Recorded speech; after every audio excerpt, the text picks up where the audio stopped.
Thanks for downloading this episode from Teachers Talk Radio. You can find the full schedule and listen back to all our shows at ttradio.org. This show is brought to you in partnership with John Catt Educational, leading publishers of books, directories, educational guides and magazines aimed at schools in the UK and beyond. Enjoy the podcast. Hello and good evening and welcome to Teachers Talk Radio for the late show this Monday evening. Thank you very much. If you have just clicked play on the listen back version of this, which will be available via Twitter Spaces, but also as a podcast on the TT Radio website. Really delighted this evening to have Craig Barton along, and we're going to be discussing all things tips for teachers, his new book through John Catt Educational, which I'm really excited about because one of the things that I think we sometimes miss within the whole, I'm not going to call it CPD circuit, but quite often overlooked are the fundamentals, the things that teachers sort of encounter every day in their teaching, whether that be situations, whether that be challenges.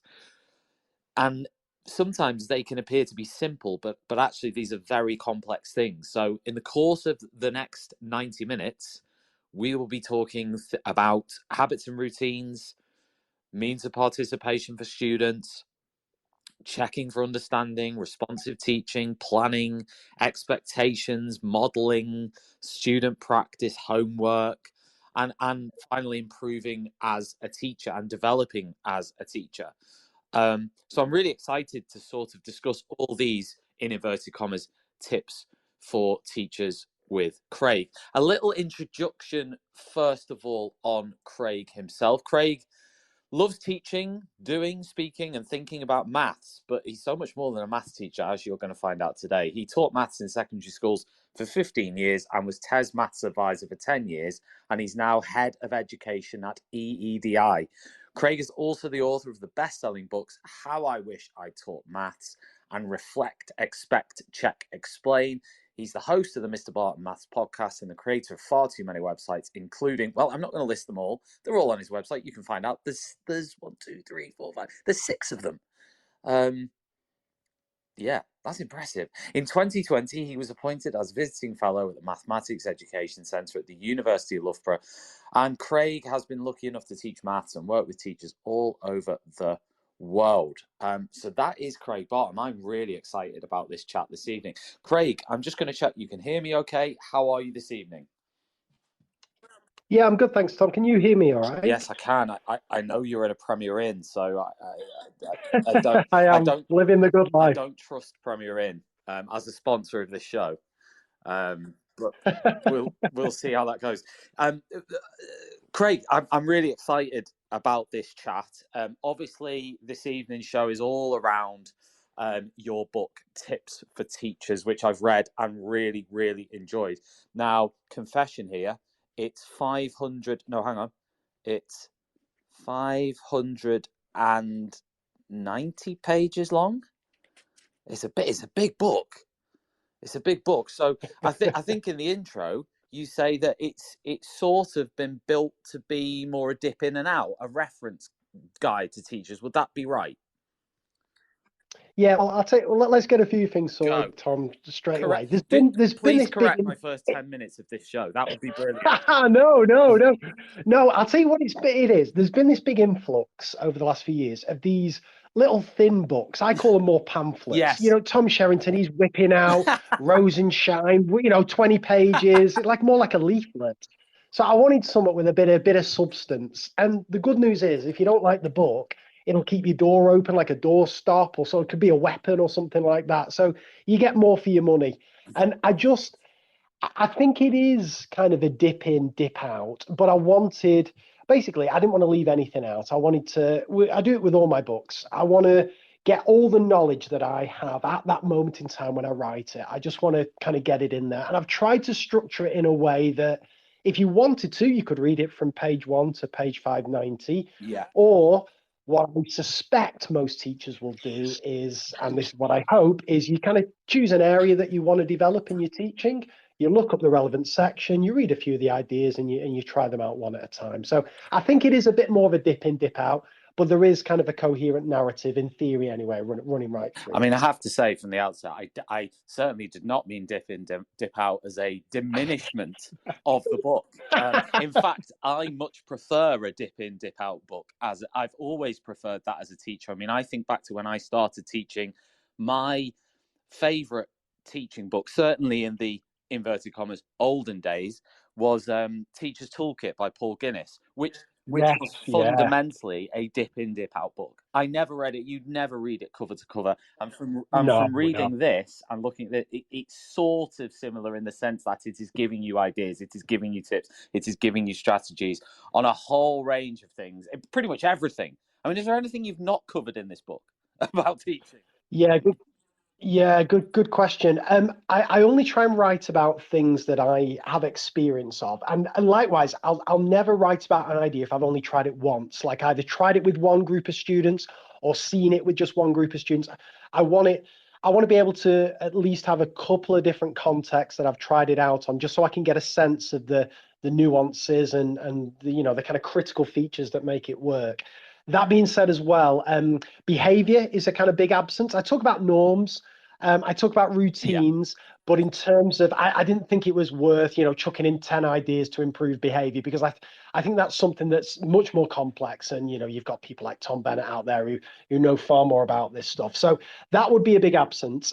Also, on my Tips for Teachers podcast, I've had a lot of guests who talk about reading and literacy, and that would be an area that I just simply don't know enough about. It fascinates me, but again, I only want to write about stuff that I feel I've at least a bit of knowledge Well, about. this is it. So they probably be the two big areas that I've left out. Yeah, and I've seen sort of tweets or comments on social media about people consulting on things they don't feel they're expert on. Now, to be honest with Mm, you, I've been guilty of this probably 6, 7 years ago. I was asked to do a training session on something that I probably wasn't. I don't know. Like I certainly wasn't an expert, but I wouldn't even say I was like completely secure. Now I said yes because it was sort of like I was used to saying yes to things. So I yeah, said yes. And yeah, then after, a year or two later, I was like, do you know what? Like, you can't do that. Like, you can't do that. You can do it, and I'm sure many people do, and make a lot of money out of it. But it was sort of a lesson learned for me. Like, like if you're gonna do that, then be have that knowledge there. Anyway, that's a side issue. What we are gonna do? No, but just Yeah, on, go on. sorry, Tom, just on that, just a couple of things on that, because I find this absolutely I do. Yeah, fascinating. So there'll be two areas that I'm also really reluctant. So I get lots of, so I'm very lucky these days. I get to visit, loads of schools every week, see hundreds of lessons, but I get lots of requests from primary colleagues. And I always say, look, I've only ever taught secondary. I've obviously worked with a lot of primaries. I've visited a lot of yeah. primaries, but well, first thing, you could not pay me enough money to teach primary. I'd be so out my depth, it wouldn't even be funny. Like with the range of, the breadth of knowledge and the depth of the knowledge different the across all different different ranges of subjects. snots. You'd have to wipe Oh, off noses as good well. The God. different colours. You get the Well, slightly light green. You get the dark greens.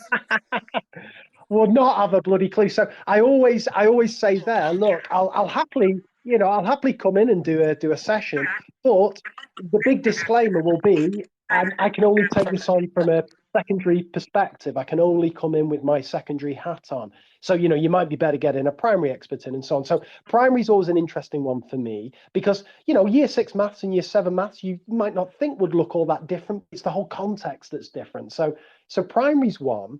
And the other one for me is whenever I'm asked to do whole school stuff, because again, I can only, as you'll have probably noticed from the book, Tom, like I set everything in the maths classroom because that's all I can talk about. So what I always say is, look, the best thing I can do, and I made this decision when I wrote the Yeah. book, I think the most useful thing I can do for the reader is to describe exactly what I do and why I do it in my maths context. And then the challenge will be for you to think, okay, would this work in an English context, a history context, a geography? And if so, what would I need to change to make it work? I find that more useful than me trying to claim, you could do this when you're teaching volcanoes or Battle of Hastings or, nouns and stuff like that, because I'd just be guessing. I don't know. So I, Yeah, it's a difficult one, isn't it? I think the best we can do as authors, as trainers, and stuff like that is just to kind of focus in on our area of expertise, and then the challenge with the readers and the audience is then to think how would they adapt that for their knowledge of their unique context. But it's a constant challenge, I think. Right, and just for everyone listening, by the way, I just want to say a massive hello to everybody who's already joined us live. So we've got the Mr. ST, Stammer underscore teacher. Good evening to you. We've got KJ McIntosh. Good evening to you, and thanks for already sort of sharing the show. And also we've got Steve, Dan, Jan. We've got Nicholas, Steph. Oh goodness, we've got quite a few people already joining in. Just to let everyone know, as we go through the show, what we're going to be doing is talking about, I think I've chosen maybe 10 of the tips from Craig's book, and we are going to be discussing them.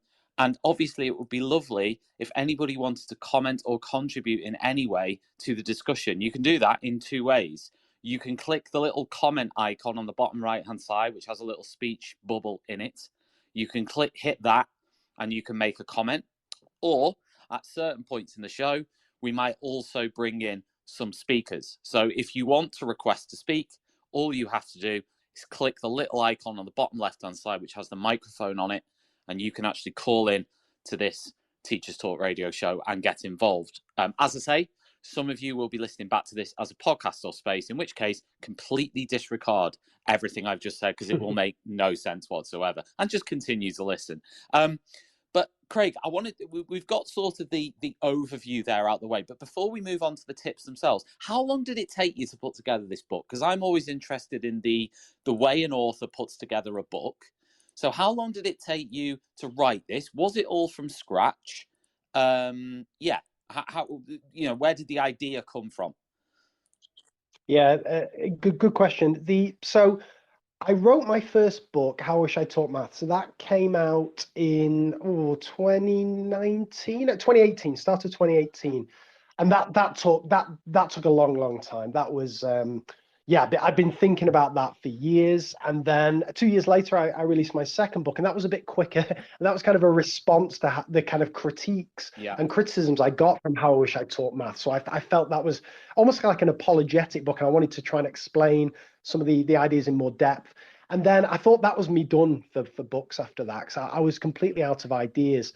But then, a couple of things happened. So first, I found myself doing fewer kind of workshops and conference talks and more in-school work. So working with schools over the course of a year, 5 or 6 visits regular. So I got to see the kind of progress that teachers were making and the things they were doing, as opposed to, me just standing at the front chatting rubbish for, a couple of hours. So as I'm doing that, I'm learning so much. As you'll know yourself, like there's no better form of CPD than watching teachers teach in different contexts. It's an absolute privilege. And so I'm sat there and I'm just seeing these practitioners. Like I'm talking, ECTs and, non-specialists who are teaching these lessons, and I'm thinking, God, that is brilliant. And I'm writing this down, and I'm just getting so excited. I'm taking photos, I'm getting all ideas.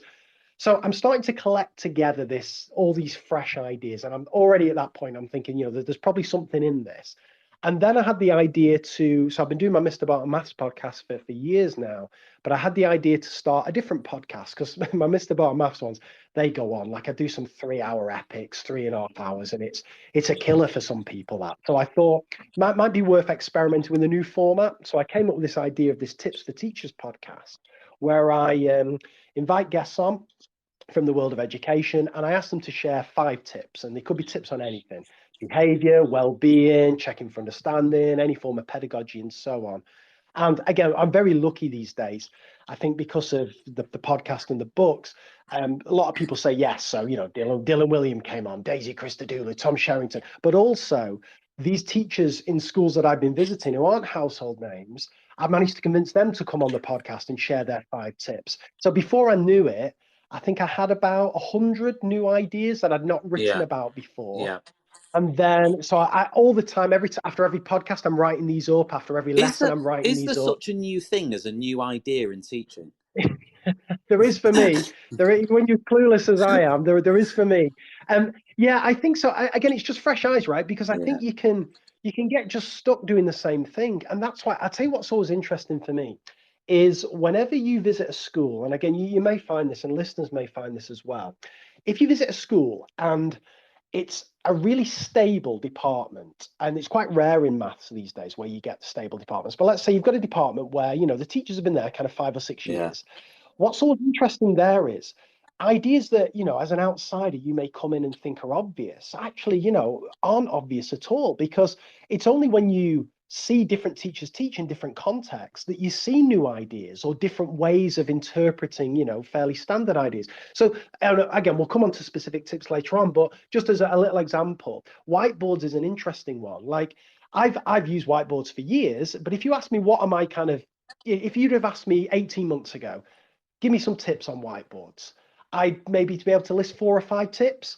But in the course of, visiting schools and stuff, all of a sudden I've got 20 tips because Well, yeah, I'm I think you've seeing got people 21 in here. Is that right? yeah, and I'm up to 25 now as Yeah. well because I've just got a new one Well, today. I'll Yeah, beat you. I'll yeah. get 50 at some point, and then we'll go to war over it. I swear down. But you know what I mean, right? Like it's that I'm sure there are no new ideas, but there are certainly ideas that not everyone's seen. And this is the point, because so I see one of the roles of the book as to kind of get into other people's classrooms in a way that other teachers aren't able to, and to learn from the experience of other teachers in a way that other teachers aren't able to. Just because I'm in my very privileged position that I can learn from, people all over the country and beyond. So yeah, just to kind of answer your original question, I just took a load of notes, and once I had a kind of critical number of tips, I think 100 was the kind of benchmark I set myself. I then started to think about structuring these, grouping them together, getting a bit of a narrative, and then it's really interesting. Once you get, say, 7 tips on an idea, then you're always on the lookout, and then you start to that 7 becomes 8, becomes 9, becomes 10, and so on and so forth. And as soon as I knew this was going to happen, as soon as I'm in the editing process of the book, I'm getting more tips, I'm getting more ideas because I'm constantly visiting schools, and my editor was absolutely fantastic. Like I owe her big time because she was adding, let me add new tips right up until like the deadline. But even now, there'd be another 30 tips I could have added into that book and stuff. So yeah, it's just such an inspiration when I'm lucky enough to visit schools, as I have been today and will be next week, and so on and so forth. So to cut a massive long story short, once I had those tips, the writing was pretty quick because I'd written up most of them. So the actual final thing was probably about 2 months of intensive writing, just because I was just kind of piecing things together and Fantastic. putting them into a narrative. Right, well, let's dig into this because I want to sort of talk about teaching now.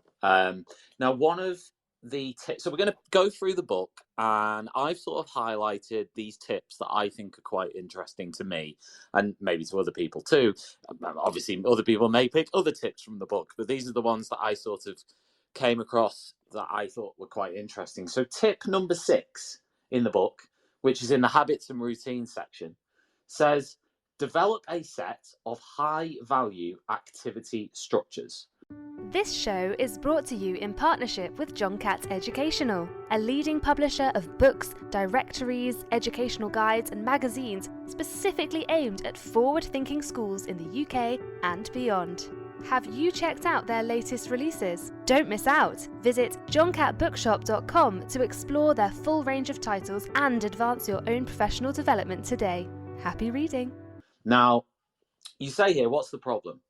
Well, the challenge is, and this is to everyone listening at the moment, to think of 5 topics or concepts from your subject that you would teach in a typical year. For Craig, that would be sequences, Pythagoras, ratio, circle theorems, and averages. For a history teacher like me, I guess, goodness me, I mean, history, geez, I mean, I'm thinking like, okay, let's pick like year 9, I guess, maybe. Let's go Industrial Revolution, causes of World War One, causes of World War Two, Cold War, and something else. Next, think of your favourite activity to use when teaching each of those. Finally, think about how many of those activities share the same structure. In other words, the content changes, but the task structure stays the same. And then it says, well, I've missed out a paragraph, but that doesn't matter. What's the tip? Try to develop a set of high value activity structures. Craig, what is a high value activity structure? Yeah, I'm glad you've chosen this one, Tom, because again, I think my fear with a lot of the tips is maybe they are math specific. Again, I don't pretend to have any expertise or experience in other subjects, but I get the sense this one transfers across, because I've spoken to Harry Fletcher Wood about this, and he seemed to agree with me on this. So a high value activity structure is one that repeats again and again across different topics within a year group, and also across different year groups. So to give an example in maths, Venn diagrams is a very popular, for me anyway, activity structure, a way of sorting information. So I could have, to give an example, if I was doing fractions, something like that, I could have, and one of my Venn diagram circles, a fraction that simplifies, and in the other circle, the numerator, the top number, is a prime number. And the job of the kids will be to fill in the regions where they intersect, where they differ, and so on and so forth. But the key point there is, all right, I'll use that structure for fractions, but then in a couple of topics' time, when I'm teaching ratio, I'll use the structure again. Yeah. When I'm teaching solving linear equations, I'll use the structure again. And the key point is that as kids get familiar with a task structure, they need to dedicate less attention to the structure itself, which frees up more attention to think about the content. Whereas the opposite of this is what I did for many years, where I'd have my favorite task for sequences. I'd have my favorite task for Pythagoras. And that's great. And we should never sacrifice, quality tasks. But the problem is there, if you're constantly introducing new task structures, a lot of curriculum time is spent explaining the structure, how it works, what you have to do for this task, what the expectations are, and so on. And then a lot of kids' attention is taken up thinking about the structure. What do I have to do here, and so on and so forth. Whereas, as I say, if you can get these set of high value activity structures that repeat again and again, you're getting more for your money. And particularly if you put a lot of time into getting the routines and expectations right the first time you introduce it, then the second time, you're a lot quicker getting into the meat. And the kids have, again, as I say, you have to dedicate less attention to it. And then you repeat it again, and it's quicker still, and so on. So again, I try and develop this set of these structures so that I'm better at running them. My kids are better at understanding the structure, so we can dedicate more time and attention to thinking about the content. I'm interested because for me, I mean, an example for me, I use Venn diagrams. I use them in history. In fact, I was using one last week, teaching causes of the British Civil War, with Key Stage 3. So you had like money, power, and religion as the three causes, and then you set up the Venn diagram around those three, and then you had all the different causes, and then the students have to put in I think I had 20 of them, and they had to decide where all these went, and obviously some of them ended up in the middle because they were about money, power, and religion. So I get that, and that's great. Can you explain why is a Venn diagram activity a high value activity? Yeah, so it's high value in the sense, again, this is just my definition. It's high value in the sense that you get a lot of mileage out of it. So again, without wishing to guess, Tom, I'm guessing that you can use that same structure for the next topic you're teaching, or for the next year group that you're teaching. So every time you use a Venn diagram, you get better as a teacher at running that activity structure, because you learn where kids are going to stumble on the structure itself, how to introduce it. You perhaps think of some more probing questions you can ask. Maybe the kids generate their own Venn diagrams, and so on and so forth. But crucially, every time the kids use it, they don't have to think about, oh, this is a Venn diagram. So when we do Venn diagrams, we need to do this. And this region means it. They don't need to do that. They can think much more about the actual content of that task as opposed to the structure. Whereas what I see a lot, and again, it may just be maths, I don't know, I see these really elaborate task structures, which are great, but they take 10 minutes to explain. Then the kids are trying to get their head around what you actually do. And then the time's ticking away, the attention's ticking away, and then it never repeats. What is almost dead time. Once that activity's done for Pythagoras, it's not, that structure isn't popping back up again in a couple of topics' time. So high value ones for me are where the structure repeats again and again and again. And as teachers, we get better at delivering them. and kids get better at understanding the structure so they can give more attention to the content, if that makes Absolutely. sense. Can, apart from this, the Venn, using the Venn diagram as a Yeah. tool, what other high value activity structures could you sort of suggest or recommend? Yeah, so there's loads. I'll try and avoid math specific ones. So another one would be diagnostic questions. So the first time you ask a kid a multiple choice diagnostic question, perhaps you have to spend time saying, okay, so there are 4 answers here. One of them's right, 3 of them's wrong. I'm going to put the question on the board. I want you to think in silence first. I don't want anybody talking. I want you to decide whether you think the answer is A, B, or C. I only want you to hold your voting cards up when I say. I don't want anyone shouting out. I want you thinking about what the answer is and your reason for the answer. So you have all this set of kind of rules and expectations. The first time you do it, it's a nightmare because you're having to spend, you're having to practice it. You're getting your standards high. The kids are making mistakes with the structure itself. But I don't mind that because I'm going to use a diagnostic question at least every other lesson, if not every lesson, with most classes. So it's the kind of structure that I can put the time into getting the routines right because I'm going to get so much mileage out of it. So by the time we get to, let's say, November, with any class, I can put a diagnostic question on and be confident that almost all my kids' attention is thinking about the answer to the diagnostic question, as opposed to having to think, what is my role in this task? What does Sir want me doing at this moment? Do I just think about the answer? Do I call out? Do I think about my reason? They've got that sorted. So diagnostic questions will be an example in maths, and I assume a lot of other subjects have a high value activity structure where you put the time in, you sweat the small stuff at the start because you're going to get the payoff as it goes through. Whereas if I was only asking one diagnostic question once, there'd be no point. I'd be mad to do all that because I'd have wasted so much time because the kids aren't learning anything whilst I'm teaching them the structure. But it's an investment in time because we're going to reap the benefits later. And there's loads. I'll just give you one other one.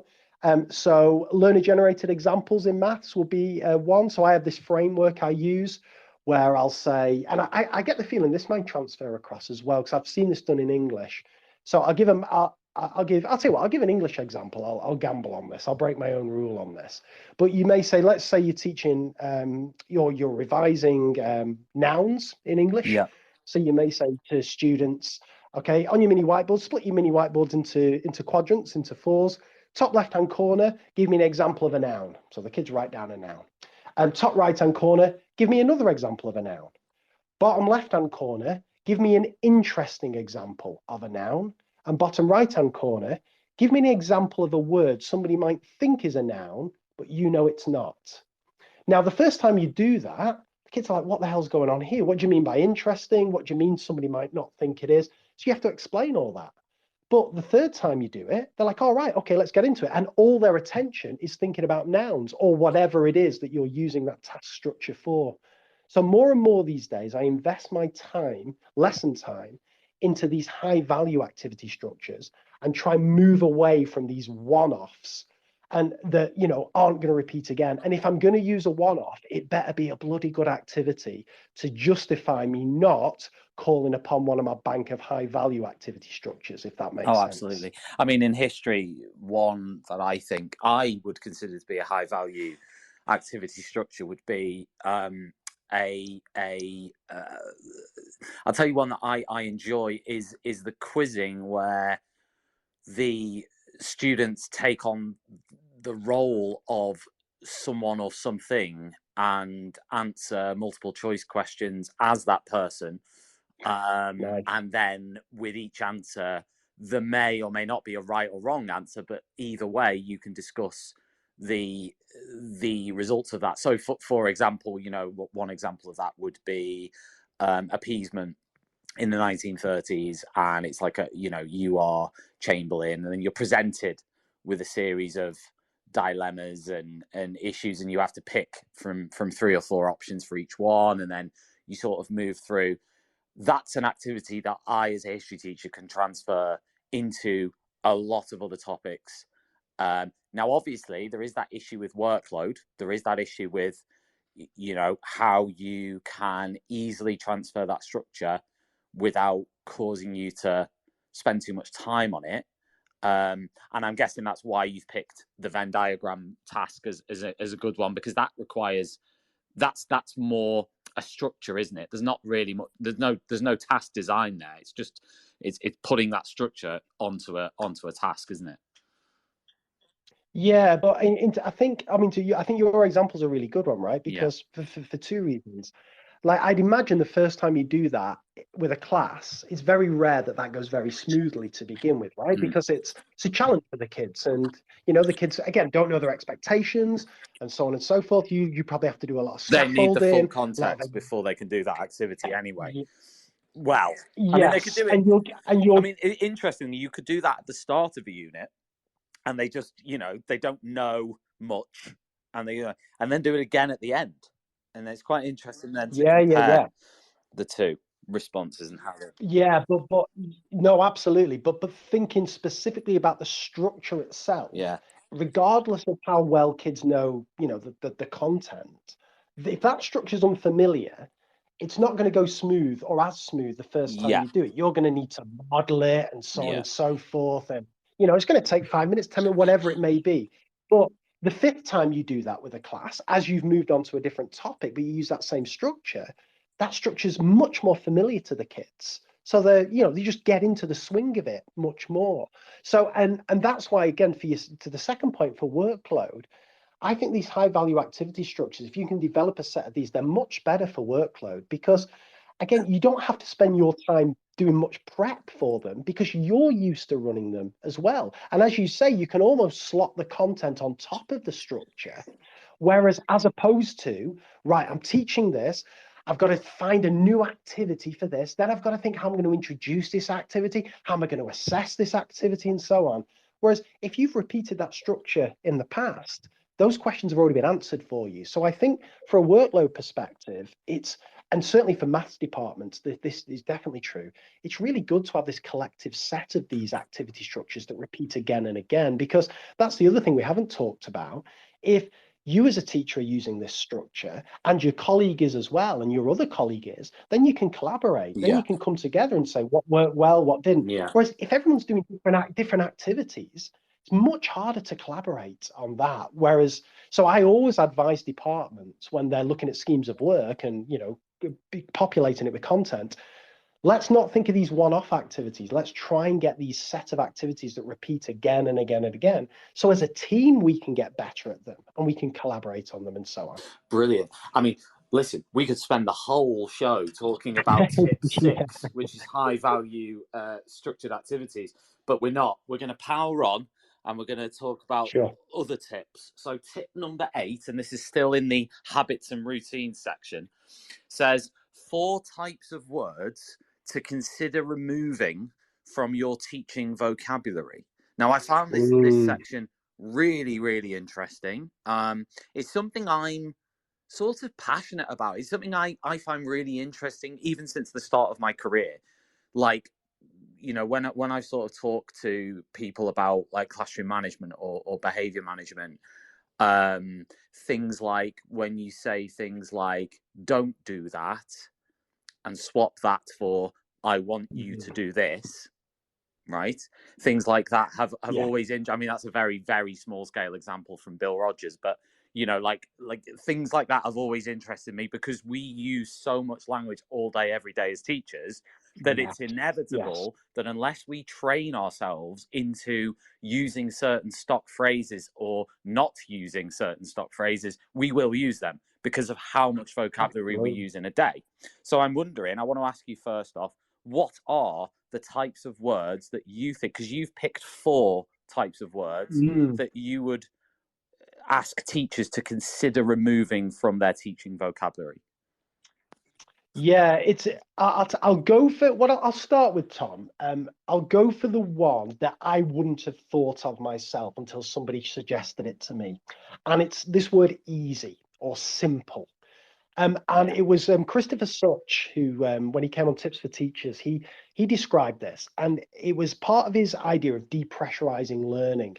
And you know what? I try and stop now, but for the last 16 years, I'm always saying things are easy. Okay, this is a nice, easy question we're going to have a go at now. Yeah. Or this one's pretty simple. And, it's just natural. Why wouldn't you do that? And my logic for doing it is to almost try and make it less fearful, the question, and, give the kids a bit of motivation. Oh, this is an easy one, and so on. But Chris's point, and he's absolutely on the money now, is as soon as you describe something as easy, the expectation, well, the kids pick up that Sir or Mrs. expectation is that we are going to get this question right. So if we don't get this right, God, we must be really thick because they've said it's easy. And what's worse than that is, as soon as you say a question or a task is easy, what about the kid who's struggling? Are they really going to put their hand up and say, sir, I don't get it, or I'm struggling with this? Or are they going to think, well, I must be really thick if I don't get this. So either I'm going to copy off my mate, or I'm going to opt out. I'm going to choose just not to participate at all, and so on. And it's just a massive, and it's one of those things. As soon as he said it, I thought, you know what, that is, I mean, it's so obvious, right? But I've been saying easy for years and years and years. So that for me that was the biggest one in terms of kind of changing my practice, trying to cut the word easy or straightforward or simple. Does that make sense? Absolutely. And I think some of the other ones you mentioned are more, I would say, more obvious ones, because that's one that I'm guilty of still doing, what you've just described. Yeah. But the other ones to me are things that I've sort of always tried to avoid, like using words like smart, clever, talented, and able. To me, that's one where, I mean, I could sort of, that's about reinforcing not doing that, rather than whereas that easy one to me is one where you go, oh, hang on, am I still doing that a lot? That's exactly it.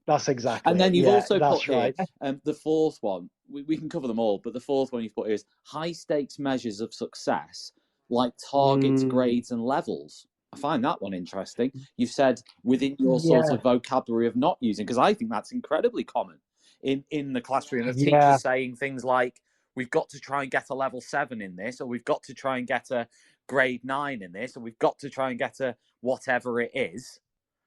It's an interesting one. So this was Mark Roberts suggested this to me, and again, this has always been part of my vocabulary. Certainly with a topic like maths, where there are definite things that there's a definite percentage you can get that gets you a grade, whatever it is. So I've always been used to talking in terms of grades and levels. But I think Mark was, as I write in the book, he had kind of two reasons for kind of trying to cut it out, or at least reducing this emphasis. The first is there is a motivational argument, and that if our kind of extrinsic motivation is grades, we know that extrinsic motivation is potentially short-lived, and it's not going to be self-sustaining, and so on. Whereas what we want is kids wanting to get better for the love of the subject, for their own mastery, their own self-esteem, and so on and so forth.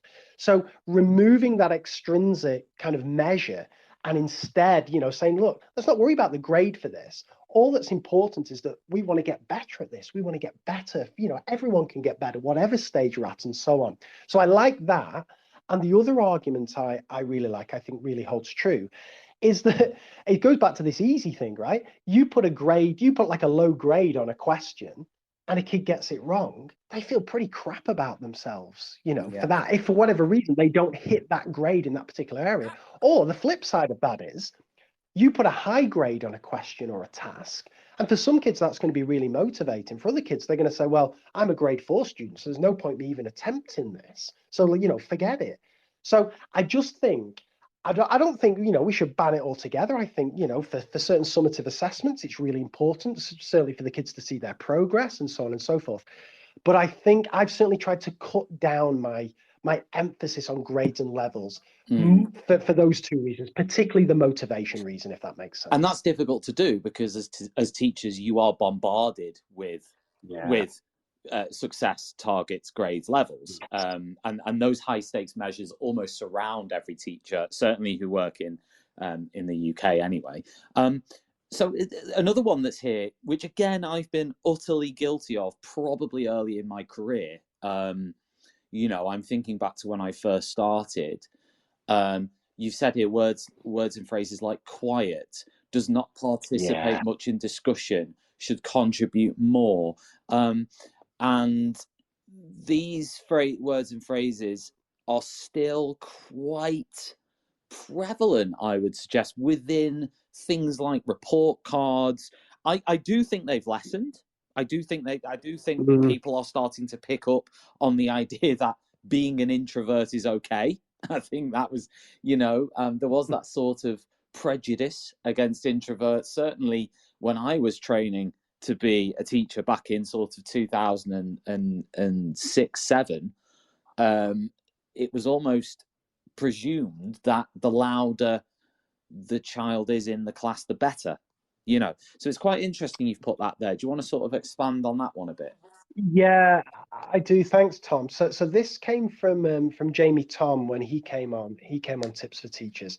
And again, it's as you say, it's one of those where I really, when he described it, and this is the way he set it up, and I think this might be a beneficial task for listeners, is to think about one of your quieter students, your more introverted students, and think about parents' evening and the kind of conversation you have with that child's parents.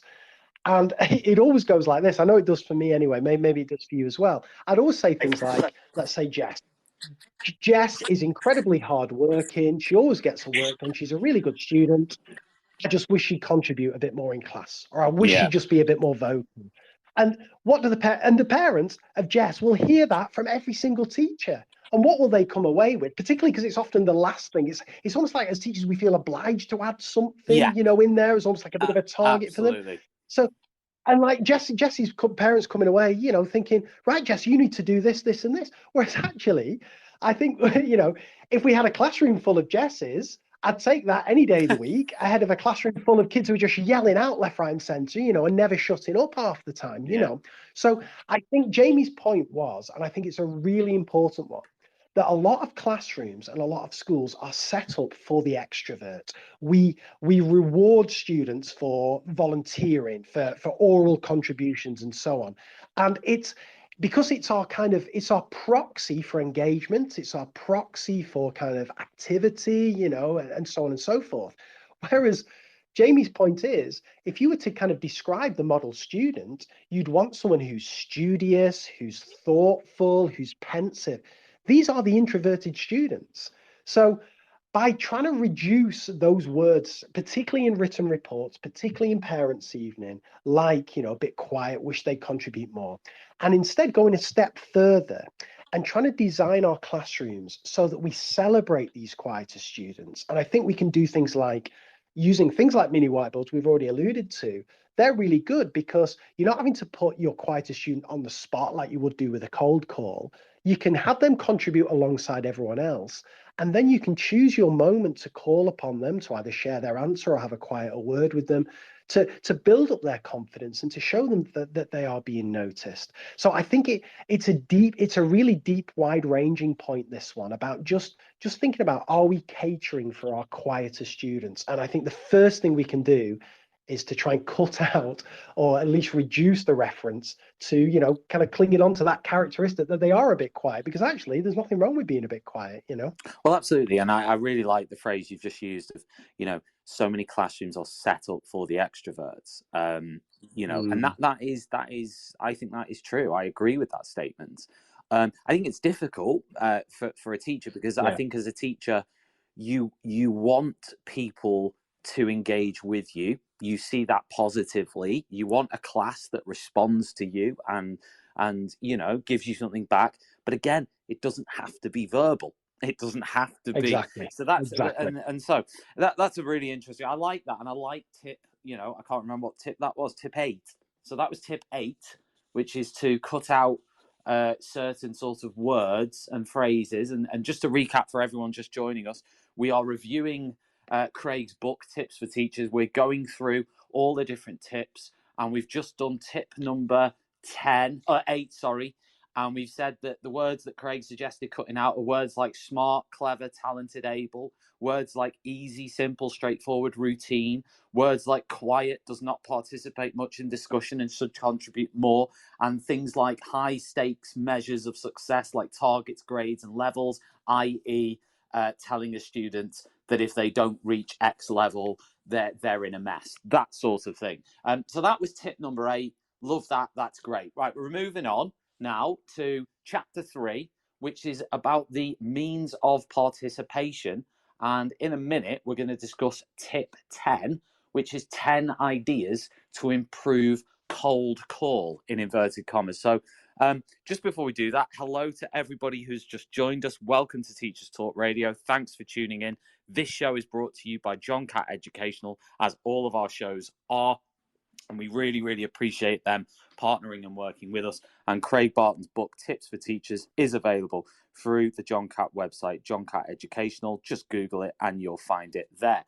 A fantastic book, which is a handbook, a guide. You can read it front to back, or you can do what we're doing, which is dip in and out of it. So tip number 10, 10 ideas to improve cold call. For anyone who doesn't know, Craig, can you tell people what a cold call is? Can we just call that asking people questions without people's hands being up? Or do we have to use the word cold call? I'm being very cynical there. No, good point. I think it's often worth giving techniques labels. Doug Lamar, who obviously coined the phrase, he makes the wider point that if we give techniques labels, then we've got this shared vocabulary, so we all know what we're talking about then. So yeah, I think it is useful giving it the label cold call. I always define it as kind of the opposite of what I did for many years, which is I'd ask a question. Before I'd even finished asking the question, Josie's hand would shoot up. She'd be desperately waving at me. I'd ask Josie what she thinks the answer is. Josie would get it right. And I'd think, well, I've nailed that explanation there because the rest of the class has got it. Whereas cold call is the opposite of that. It's strategically choosing which students are going to answer questions so that, in theory anyway, but again, we can talk about the subtleties of this. In theory anyway, every child's got an incentive to be thinking hard and actively participating. Brilliant. Now, that's what a cold call is. Just to clarify that. Now, you suggest in the book, you say, what's the problem? Well, you've just described the problem. And then you come up with multiple tips for cold calling. Can you maybe just pick a few of your top tips out? Because you've got a lot of them here. So I'm just thinking, which ones would you sort of point to and say they are the key ones?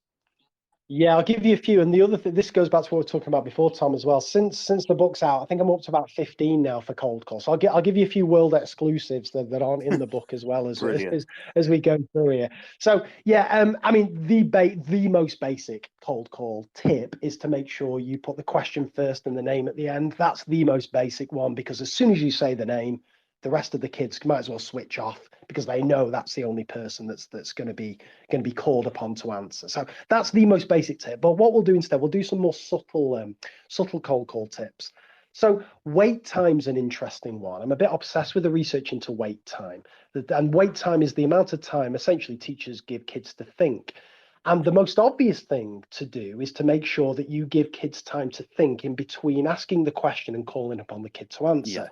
So I may say something like, what's 2/3 add 1/4? And I'll pause 3 seconds, 4 seconds or whatever. And then I'll say, Tom. Now that's the obvious wait time. But what's really interesting, if you read Mary Bud Rowe's research into wait time, there's an even more important one. And that is after the child gives the answer.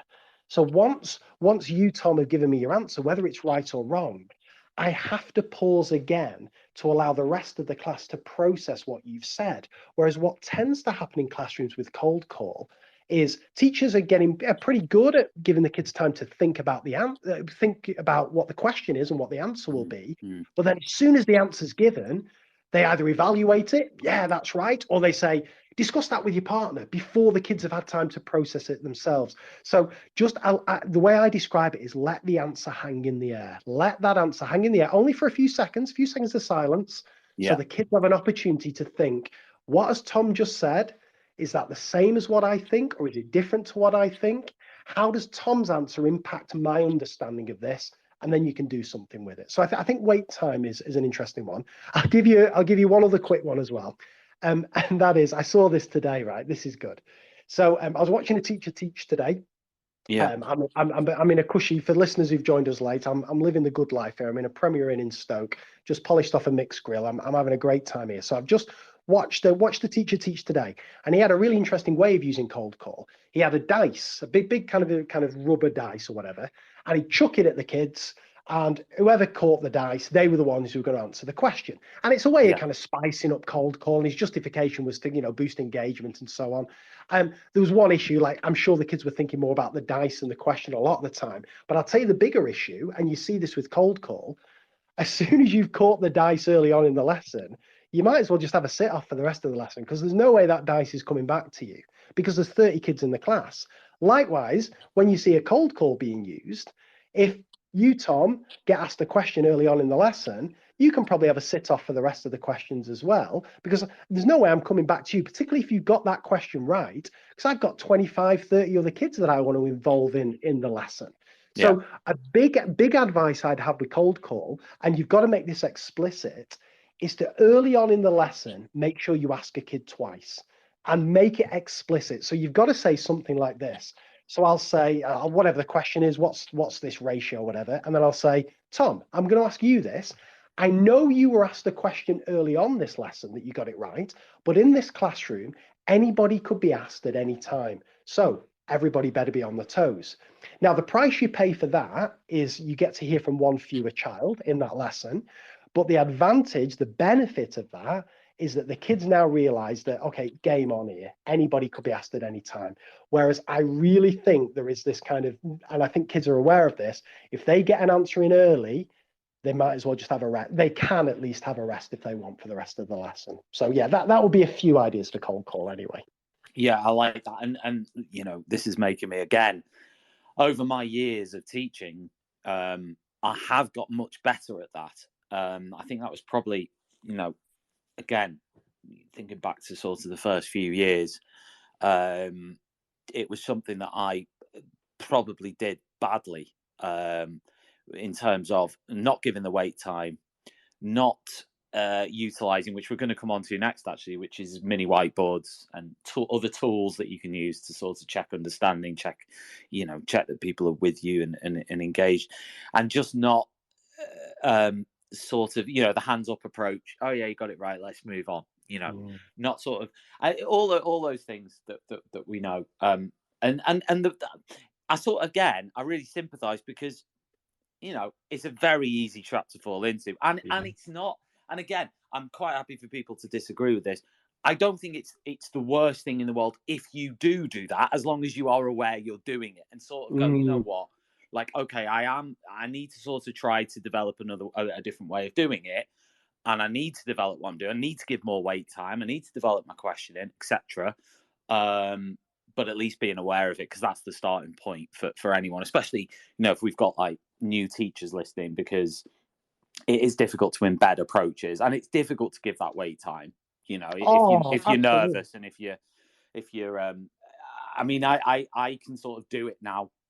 But only because of the confidence and the experience. If that was sort of me in my PGCE year and someone said, oh, wait for 30 seconds because, you've got to give them a chance to think and someone to answer, I'd have probably just, I just wouldn't have been able to do it, Oh, no. Well, Tom, I'll go one further. If you'd have watched me teach first 12 years of my career, I think my question was absolutely bloody awful. My use of cold call.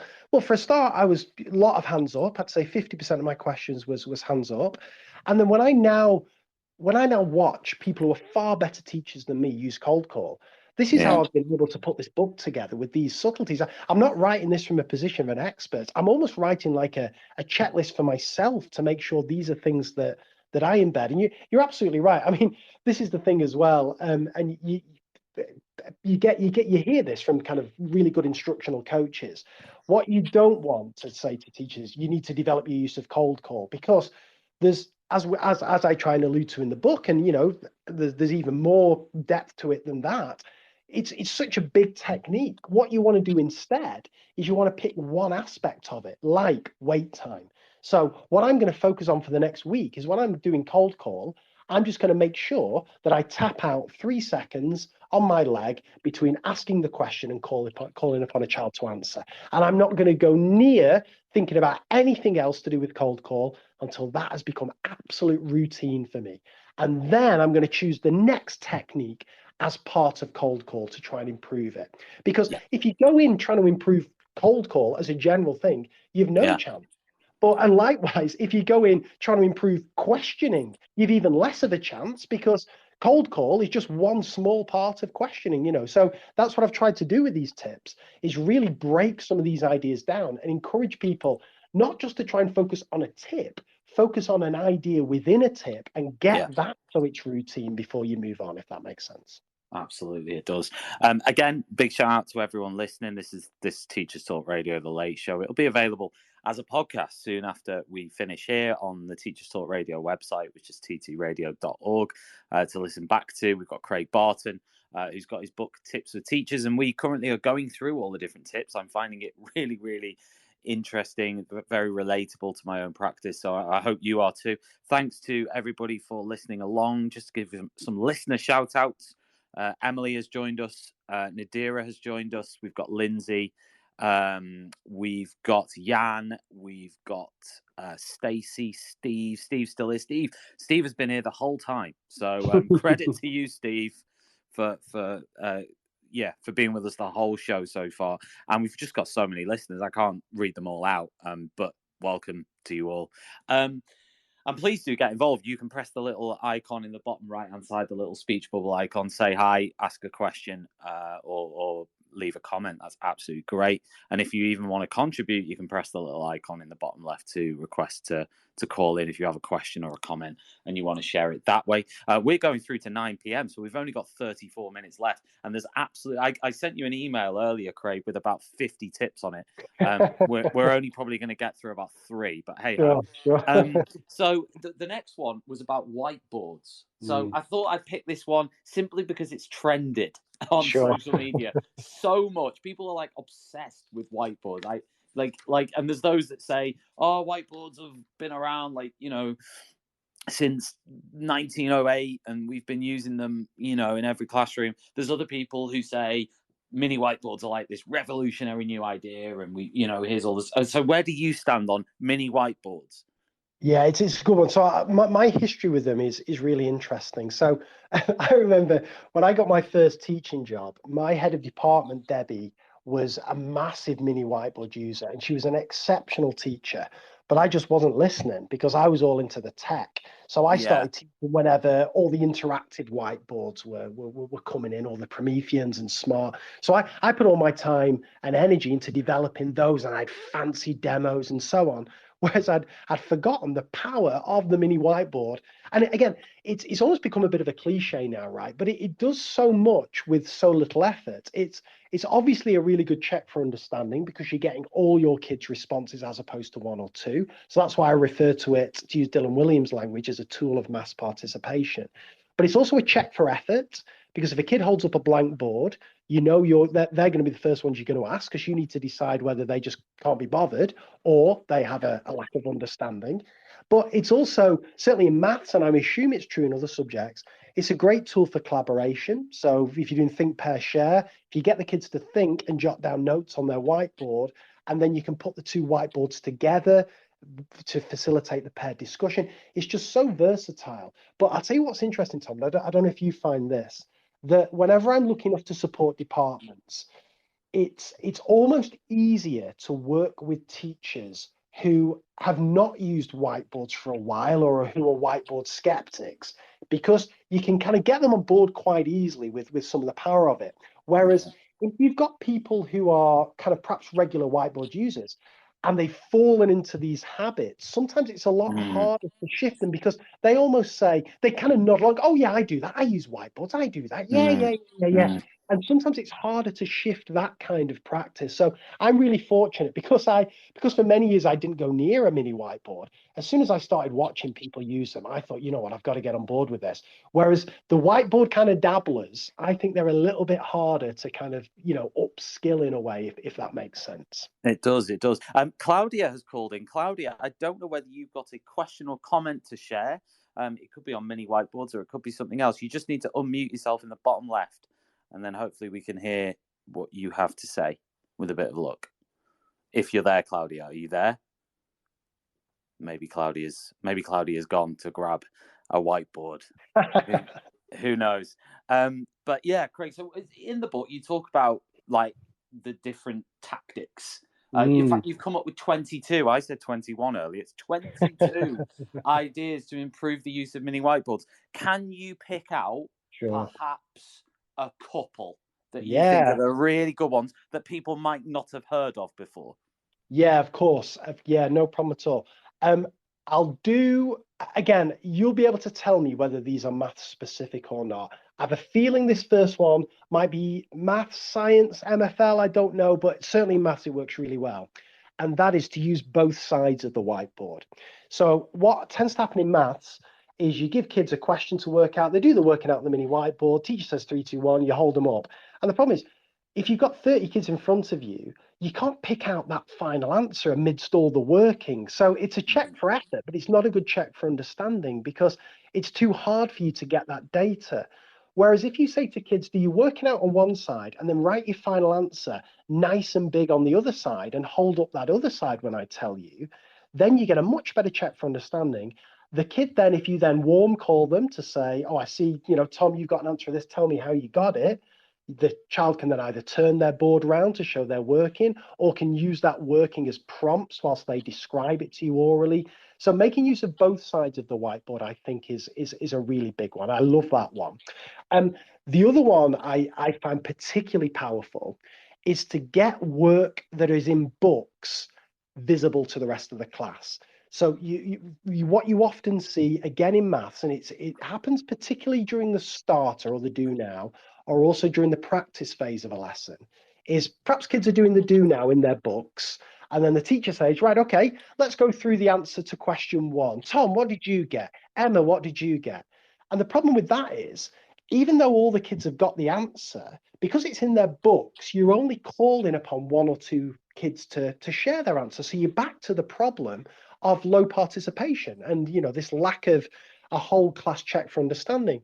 Whereas if instead you say, okay, you've done it in your books, fantastic. Right, we're going to go through the answer to question 1. On your mini whiteboards, all jot down your final answer to question 1. Hover it, 3, 2, 1, show me. And then you can go from there, either choosing interesting answers, or if everyone seems to get it, you can crack on and so on. And you can do that during the practice phase as well.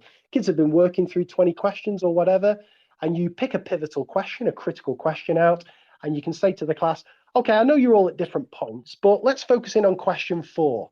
And what typically happens is the teacher then says, Tom, what did you get for question 4? But instead you can say, okay, stop what you're doing, everybody. Question 4, just jot down what answer you got for question 4, or in another subject, jot down your 3 key points for question 4 on your whiteboards, hover it, 3, 2, 1, show me, and then you can go from there. So I really like this idea of getting book work visible by kind of, the work goes in the book, but the final copy down goes onto the whiteboard. So then you've got this whole class check of effort, check of understanding, and you can go from there. So I find those 2 ideas particularly powerful. Love that. Right, we're on to tip 16 within chapter 3, which is 6 ideas to improve group work. And I wanted to, I picked this because, again, there's sort of this like divide between those who think group work is absolutely amazing and essential and those who despise it. Now, correct. I am in the group of sort of leaning towards it's great if the context is right, if the sort of structure around it is correct, and if it is the right time of the day, then and all these other things, then it can be very, very nice and good and lovely. However, if you work in a particular context, or it's a sort of particular situation, subject, topic, time of the day, then it is the last thing you would want to do as a teacher. Where do you stand on this, Craig? Because you've got a tip 16 here, ideas to improve group work. There's some people who wouldn't even mention group work. It's like heresy to include the phrase group work in a book. I'm definitely not in that camp, but I wondered where you are with it. Yeah, it's a good one, this one. So First 3 or 4 years of my career, group work left, right, and centre, particularly if being observed, particularly if Ofsted were coming in, let's whip out the groups. And it was always a disaster. Well, it was always never as effective as it would have been if kids were in pairs or working individually. It was, Yeah. I was teaching in the era of kind of Kagan structures and all this, and I've tried it all. I've done all the trendy stuff, and it never worked. So for about 10 years, I didn't go anywhere near a group, not a chance. Paired for me was ideal. Individual, ideal. No point doing a group for all the obvious reasons. Some kids would sit off, some kids would dominate. It's very hard to get a sense of individual understanding. Just because the group's got it right doesn't. How do I know that the individuals in the group understand it? All those reasons, I just avoided them. And the only reason and I wouldn't say I'm a group lover, but I'm getting back on board is because I spoke to Sammy Kempner, who's head of maths at Totteridge Academy, where Adam Boxer teaches. And Adam put me in contact with Sammy, said, you've got to speak to him. You've got to speak to him because, again, I know Adam's been on your show. Adam's, direct instruction, left, right, and centre. He wouldn't touch a group, if you paid him. Whereas Sammy, same school, every lesson's group work. So I'm thinking, what the hell's going on here? So I spoke to Sammy, and it blew my mind what he said. So if it's okay, I'll just give you a brief brief overview of it, because this absolutely blew my mind. So he said that the key thing is that the group has to live or die on the success of the individuals. And if you read the research into group work and collective collaboration and so on, this comes out all the time, that it's all about making sure that the group is responsible, that everyone's got an incentive to work hard and so on and so forth. But that's all well and good, but what does it look like in practice?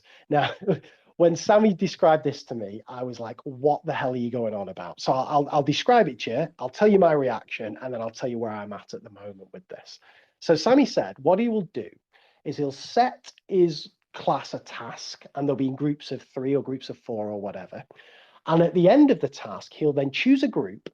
And what he'll typically do is he'll choose a member in that group who he suspects will be the least likely to get it correct. And this is part of kind of Sammy's mantra of keeping your teaching honest, by always choosing the child who's least likely to know. Perhaps they've been off, perhaps they haven't been listening, perhaps they scored poorly in a test, to make sure that if they're getting it right, the chances are it's more likely that others will get it right. So what he'll do, kids have been working on a task. I'll just use you, Tom, if that's okay. So Tom's in the group. So I say, Tom, and can you just explain to me how you would factorize a quadratic?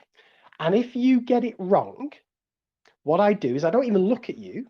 I turn to the rest of the group and I say, what's going on here? Why doesn't he know?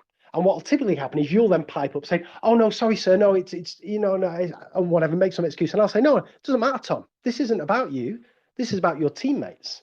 They've let you down. And Sammy then takes it even further, and that group will get a sanction. So it's probably either stay back at the end of the lesson until everyone can explain it, or come back at break or whatever, because the group lives or dies on the success of the individual. Now, the flip side of that's also true.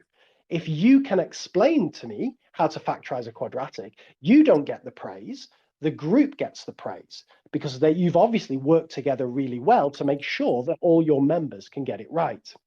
Now, whenever Sammy described that to me, my first thought was, you are crazy. That is, and I thought of a million reasons why that wouldn't work, right? You can imagine the parents phoning in. My kid's in detention because Tom got the answer wrong and all this, right? But here's the thing that I then thought. The first time you do this, this will be a disaster. The third time you do it, it's probably going to be a bit tricky. But what about the 5th time you do it? What about the 7th time you do it? What about when the kids realize that you're serious about this? And then the high flyers in your groups realize that it's not enough for them to understand. They've then got to help everyone else understand, because what happens to them is now dependent on the rest of the group. So now you have a classroom dynamic where everyone's in it together. And that's what you need for group work to work. But that only works if the stakes are right. And by Sammy doing that, I think that is the thing that's going to make it necessary for it to play out that way. Now, I don't profess to be an expert on this by any stretch of the imagination, but it's a means of participation that absolutely fascinates me at the moment. So there's Sammy's take on it, And then I also reference a few ideas. I'll shut up after this, Tom. I also reference a few ideas from. It's great. I also reference a few ideas from Peter Lillenhall's Building Thinking Classrooms in Mathematics, where he talks about how the optimal group size is 3, because if you have any more than 3, you get subgroups forming. And if you have any less than 3, you don't have that diversity of ideas that enable groups to flourish. He also talks about groups working not just on whiteboards, but on vertical whiteboards and all this. So it's an area that fascinates me. I kind of broke my rule a little bit in the book for this particular section, because I would not have the experience of group work that I would have with paired work, cold call, mini whiteboards, all the other things I talk about. Yeah. But I found it so interesting. And as you say, it's such a divisive topic that I thought it was worth sharing the ideas of both Peter and Sammy to see what readers made of it, if that makes sense. I mean, I find that really interesting, the sort of holding students to account within groups. I mean, to me, you've got to have the backing of the school. You've got to have the backing of colleagues. You've got to have the backing of the collective students. You might end up with another protest. You've got to have a lot in place for that to work, and you've got to have established a real sort of presence with the students, I would suggest, for that to work. However, I like the sound of it. Did you observe him in the classroom? Was it he or her? Sorry, I didn't hear that. It's he. Yeah, it's Sammy. It's he. No, I haven't. I haven't seen him in action, but I've heard, if this makes sense, I've heard from kind of 3 independent sources. About it, but no, I need. No, it sounds amazing. I mean, I wasn't saying that in the sense of saying it like, oh, it probably isn't true. It's not like, I wasn't saying it like that. But what I was going to ask is how the desks are set up, because one of my biggest bugbears, I guess, with group work is the actual setup of the room is quite important. If you prefer to teach in rows, which I generally do, or a horseshoe, rows or a horseshoe, then setting up effective group work and then getting it back to your, if you like, generic classroom becomes an issue. To do what you've just described, I guess you'd have to make a decision whereby you were saying my entire teaching practice is going to go with this approach, because the moment you try to do something a bit more didactic and a bit more based on, I guess, direct instruction, that, depending on the way the room is set up, can be an obstacle. This show is brought to you in partnership with John Catt Educational, a leading publisher of books, directories, educational guides and magazines specifically aimed at forward-thinking schools in the UK and beyond. Have you checked out their latest releases? Don't miss out! Visit johncattbookshop.com to explore their full range of titles and advance your own professional development today. Happy reading! Yeah, I think so. Possibly. I think maybe it's not too big a problem. I mean, I'm a big row fan as well, but I think particularly if we take the idea of groups of 3 and you've already got 2 kids kind of sat at a desk, you can just whiz a chair around the other side and you've got a 3. So maybe it works okay. I don't know. I'll tell you what. Can I just... Oh, so you give it a go. I'll just mention one other thing about groups, because there's another one that blew my mind as well, because my intuition was you keep the groups stable. Once you get groups that are working well together, surely you don't roll the dice and gamble and mix the groups up, because heaven forbid, it's hard enough to get groups working well anyway. Surely you want that consistency. But again, when I read Peter Lillenhall's book, he says, no, you want to do the exact opposite, because if groups remain stable, the kids learn their roles within that group. They learn that they're the lower achieving. Their job is to listen.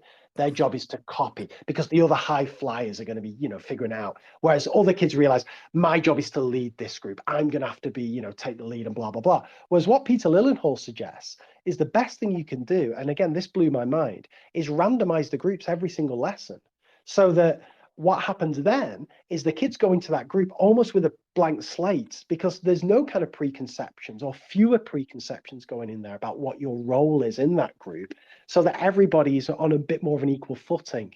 Now, again, there's a million reasons why you might think I'm not going to do that. Behavior, got to keep these particular kids apart, the logistics of sorting the groups and so on. But again, this is one of those things that just fascinates me because I would have never thought of that in a million years. It goes completely against my intuition, but that's why I thought it was worth writing about. No, really, really interesting stuff. We're going to crack on to another tip now, which is tip number 29, which is in chapter 4, checking for understanding. Again, another one that's quite divisive, Craig. I keep picking them, but I was sort of reading it and going through and thinking, oh, this is interesting.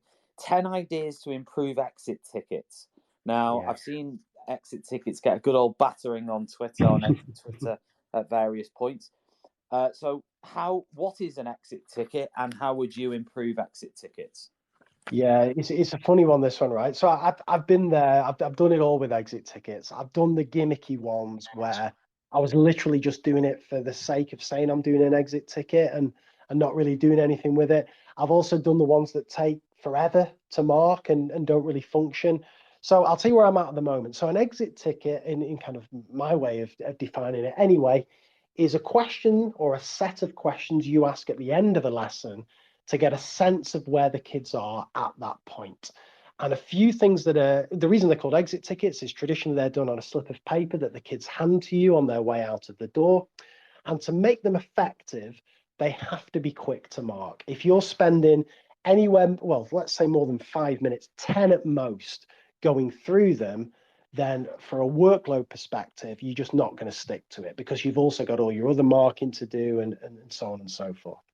So they've got to be a few kind of key criteria, and that's the big one. They've got to be quick to mark. They've got to be quick for you to get that sense of where your kids are at. So a few things that I think are quite useful when it comes to exit tickets, and again, I can only speak from a maths perspective here. The first thing is in terms of the pitch, and this goes back to just a general point actually. And I've fallen into this trap as well. That the last question you ask in a lesson typically is often the hardest question. The kind of lesson builds up to a challenge. So I saw this the other day I was watching a maths lesson, and the lesson was on congruency. And the kids have been doing fairly straightforward questions all the way through the lesson. And then the last question that the teacher asked, put a big challenge on the board, asked them this question.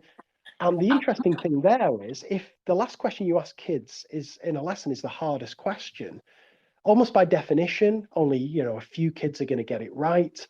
And the rest of the kids are going to feel pretty kind of crap about themselves. And you as a teacher, you don't really have a sense of where your kids are at because what do you take from that? Just kind of 2 or 3 of my kids have got it. What about the rest of the kids? So just as general practice, I think it's a good idea to end the lesson with a question that assesses the core objectives of that lesson. And the way I kind of think of this when I'm thinking of lesson planning is, what is the question that I hope every single child in this class will get right by the end of this lesson? And that's the question that I ask at the end of the lesson. Even if 10 minutes previously we've done something much harder than that, let's bring it back down to this core objective.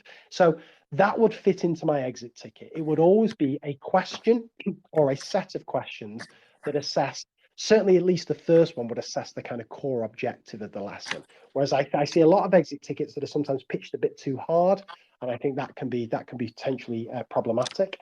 I think it's also worth varying the style of questions. So typically, I'll do 3 questions in an exit ticket, the first of which will be a diagnostic question, a multiple choice question, and that will be the easiest. That will be that assessing that core knowledge.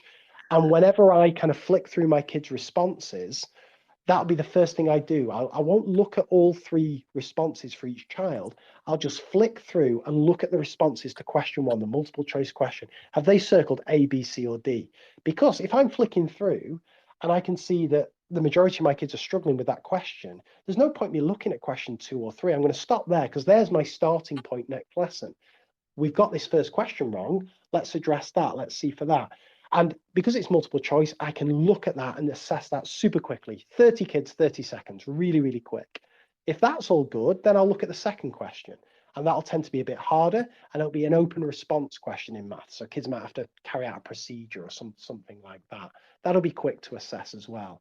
And if the kids have struggled on that, that's where I stop. I don't bother looking at question 3 because question 2 they've struggled on. There's my starting point next lesson. And finally, I'll do a third question, which will be I'll vary the question type. And it might be a learner-generated example. It might be, give me an example of a question that has, give me two fractions that add together to make 3/4 or something like that. It'll be something a bit out of the ordinary.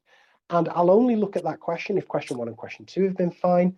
And I'll have a quick flick through question 3. And what I'll typically do is I'll start the next lesson, if everything's going well, with a couple of interesting examples that kids have come up with for question 3. And the last thing I'll say about exit tickets, and this is true of homework, and I know Adam Box has been chatting to you about this, exit tickets only work if the kids see they feed through into the next lesson. If they hand that slip of paper in or whatever, and they never hear about it again, then where's their incentive to put effort into that? Whereas if the next lesson starts with the teacher saying, so I looked through your exit tickets last night and there was some really interesting responses. Let's have a look at this one. What do we think of this? Then all of a sudden kids realize, well, you know what? Those slips of paper do actually matter. So I'm going to put a bit more effort into them. So yeah, there would just be a couple of ideas, if that makes sense, about exit tickets.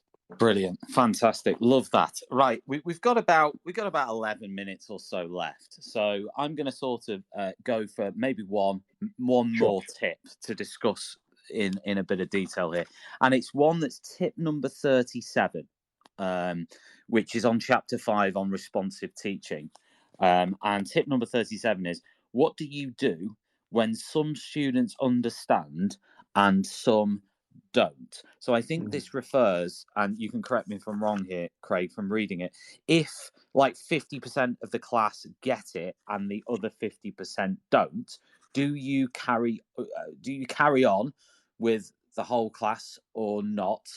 And how do you make that decision? And you have, on page 214 in your book, created this nice decision tree. I might take a picture of that and tweet it out later, Craig, or maybe you can, whatever. Sure. But that would be a nice thing to go along with this so people can actually see it. I can't tweet it right now because of the lighting in this room, but basically, I'll try and explain it. Basically, there's a big decision flow chart. So Craig, maybe you can talk us through this idea of this decision tree and what you do when half the students in the class don't understand and the other half do. Yeah, it's a good one to end on, this one, actually. So a few things to say about this. So the whole chapter on responsive teaching, the reason it follows the chapter on checking for understanding is that I often think in CPD, the focus is on the checking for understanding and not on the responsive teaching. And the thing is, like, let's say you nail whiteboards or you nail cold call or you nail group work, you're getting all this useful information from your kids. But if you don't then respond to it, what's the point? And, often I'll see lessons where the teacher's brilliant use of mini whiteboards, the kids hold up their whiteboards, half the kids have got it right, half the kids have got it wrong. And the teacher then just kind of models the right answer and cracks on, or almost doesn't acknowledge that some of the kids are wrong. So the whole point of checking for understanding is so you can respond as a teacher. So that's why I wanted to kind of separate those two out, if that makes sense. Yeah. And I think the one you've picked here is a really common scenario in classes. And in my decision tree, the kind of cutoff for me is 80%. So if 80% or more of your kids are getting a question right when you've used your check for understanding, you travel along one path of the decision tree. And if fewer than 80%, you go down the other path. And the reason I've chosen 80% is two reasons. One, Rosenshine talks about 80% as the kind of success rate to aim for. And on a practical level, if you've got 30 kids in the class, 6 feels to me the kind of upper boundary. You wouldn't want any more than 6. If you've got 6 who don't get something in the moment, I think that's a small enough number that with an explanation and then with a little check later on, a little conversation later on, that's manageable. Any more than 6, if you've got 8, if you've got 10, if you've got 12 who are struggling, I think you're better traveling down the other path of the decision tree and doing something else. So that'd be the first thing I'd say. 80% is my kind of cutoff.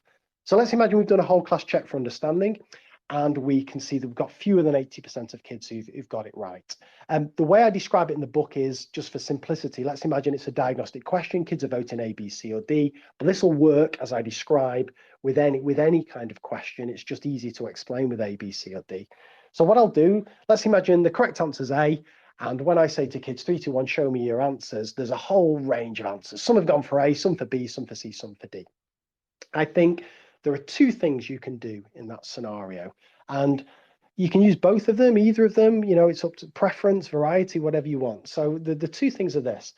One is to instigate a paired discussion. So I'll say to kids, right, fantastic. I can see we've got some disagreement here. We love a discussion in this classroom. So what I want you to do is I want you to turn to your partner. I want the person who's closest to the door to go first. And I want you to say, I think the answer is this because. Then I want you to listen to your partner say, I think the answer is this because. If you disagree, can you convince your partner that you're correct? And if you agree, what's the best explanation you can come up with between you that will convince somebody who doesn't agree with you? So I would instigate a paired discussion. So that'd be option one. Option two is that you go around the class and you pick out some kids who've gone for each of the options. So Tom, I can see you've gone for A. Tell me why you think it's A. Ben, you've gone for B. Tell me why you think it's B, and so on. Just collect a few thoughts. So whether you've done partner talk or whether you've done the kind of collecting a range of answers, at the end of that process, both of which are super quick, 30 seconds, 1 minute, you say to kids, okay, now it's your chance. Let's have a revote. If you can stick with your original thought, your original choice if you want, or you can change to whatever you want. 3, 2, 1, revote. And I'd say 95% of the time, following the revote, all kids have agreed upon the correct answer. Or we've certainly hit that 80% threshold of kids who've got it right. And the temptation there is to say, oh, fantastic, they've nailed it now, let's move on. But what you've got to remember is that a few minutes ago, some of the kids were really struggling here. So what I do in that scenario is the first thing is I explain the correct answer myself using really precise, concise language. And then I offer a second check for understanding because I need some more evidence. So in maths, it's quite easy. I'll just change some of the numbers. But again, I've got to test whether that knowledge of that question has been improved in the moment or whether kids are just, going off what their partner said and so on and so forth. And I think just as a basic model, this idea of check whole class understanding. If whole class understanding isn't secure as it needs to be, either instigate a paired discussion or collect a range of responses. Then, and then prompt the kids to revote. You offer an explanation and then a follow-up check for understanding. I think that works quite well. And the final thing I'll say is that for a kind of cycle of responsive teaching, I think 4 elements need to be in place. And what I often see is kind of emphasis on the first 2 elements. So I'll end on this, Tom, and then feel free to ask me any questions.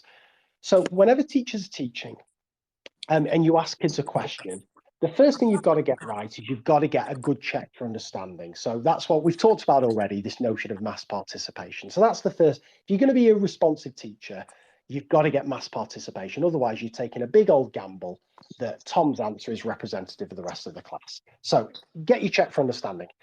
If that understanding isn't there, the next thing you've got to do as a teacher is you've got to provide a good explanation. You've got to help the kids understand not just what the right answer is, but why the wrong answer is wrong. So you've got to do a good model.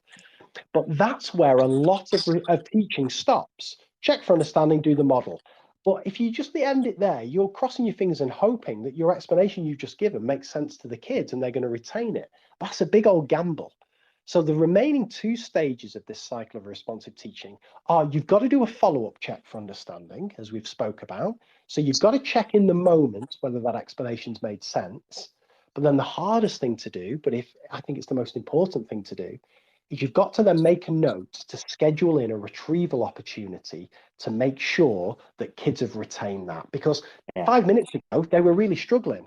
Just because you've explained it, and then with all those hints fresh in their mind, they've been able to get a follow-up question right, doesn't mean that problem's been averted.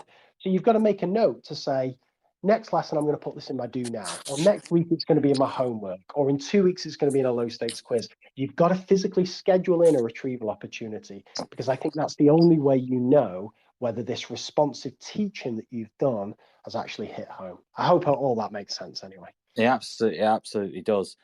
Craig, we'll have to do a part 2 sometime because it's been wonderful, and we only managed, I think, 1, 2, 3, 4, 5, 6, 7 of your tips, and there's like, how many are in here? Well, there's 470 ideas, and I think there's like about 111 tips or something like that. Yeah, there's a fair There few. you go. So we've given a snapshot anyway, but absolutely so interesting. And thank you very much for giving up your time to sort of share those tips, so to speak. If you're interested in Craig's book, you can actually see at the top of this space, if you're listening on Twitter now, a link to the book, so you can sort of explore it more that way. If you're listening to this as a podcast, then we will leave a link to the book in the show notes of the podcast, wherever you are listening to this, on Teachers Talk Radio, Spotify, iTunes, Apple Pods, Podbean, wherever it is you pick up your podcast. Do give us a follow on there, and do leave us a little review if you have found this show interesting or engaging or helpful. We are going to publish it as a podcast very soon. It'll be available through the website. So if you have a colleague or somebody perhaps that you mentor or work with who you think this would be helpful to listen to, then please do also pass the link on to them. And if they're not on Twitter, they can always find it as a podcast by just going to the Teachers Talk Radio website. Craig, I wondered whether you had any final messages you want to give to our listeners about tips for teachers. Yeah, just one quick one, and that is, it goes back to something we said earlier, Tom, and that is just to choose one thing to work on at a time. The worst thing you can do is you've listened to this podcast and then you go in tomorrow, you change your cold call, you're introducing high value activity structures, you're whipping out a whiteboard left, right and center, you've a Venn diagram spinning around. It'd just be a disaster. You pick one thing that you want to work on, you choose an easy class to work on it with, you then embed it in other classes, and then you move on to another idea. One thing at a time would be my final piece of advice. Brilliant, Craig. I'm sure we'll speak again, but thanks very much for coming on tonight. And it's been great. So thank you. Loved it, Tom. Nice one, mate. Right. That's it. Thanks to Nathan for adminning as always. And we will be back in 25 seconds live on Teachers Talk Radio with Anthony. He will be on his debut live show starting right now. If you click ttradio.org and click listen live, you can go straight into that show and start listening to that. If you want some more TTR this evening, he'll be on until about 10 o'clock. So thanks very much for listening, everybody, and we will see you again soon on TTR. You've been listening to Teachers Talk Radio. Tune in live and listen back at ttradio.org. We look forward to hearing from you next time on Teachers Talk Radio.